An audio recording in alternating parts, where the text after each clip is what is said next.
memenangkan gugatan pra-peradilan yang diajukan Dahlan Iskan. Mantan Direktur Utama PLN ini menggugat Kejaksaan Tinggi DKI Jakarta atas kasus korupsi 21 gardu induk PLN yang menyeret dirinya.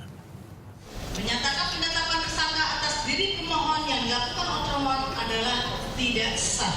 Selasa siang, Pengadilan Negeri Jakarta Selatan menggugurkan status tersangka pada mantan Direktur Utama PT PLN Dahlan Iskan. Dahlan terseret karena posisinya kala itu sebagai kuasa pengguna anggaran. Hakim Tunggal Lendriati Janis menimbang penetapan Dahlan sebagai tersangka tidak sah, lantaran tidak memiliki alat bukti yang cukup. Tim kuasa hukum Dahlan Iskan menilai putusan ini telah sesuai prosedur hukum. Tapi hari ini pengadilan telah memutuskan bahwa terhadap Pak Dahlan Iskan itu penyataan Kejaksaan Tinggi Jakarta beliau sebagai tersangka itu dinyatakan tidak sah, dan segala tindakan yang dilakukan oleh Kejaksaan sesudah itu juga adalah tidak sah karena Pak Dahlan dinyatakan sebagai tersangka lebih dulu, baru dicari alat buktinya.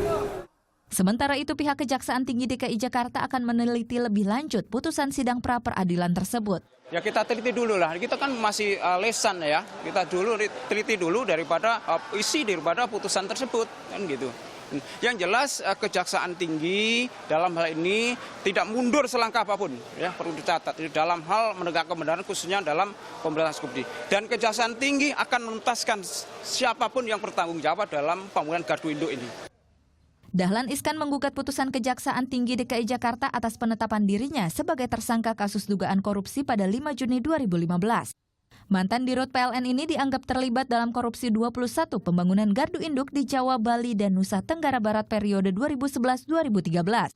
Proyek tersebut memakan anggaran sebesar 1,63 triliun rupiah.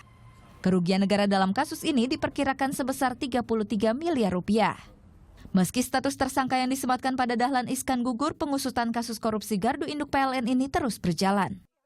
Yufi Novita, Sigit Wicaksono melaporkan untuk NET. Warga Kecamatan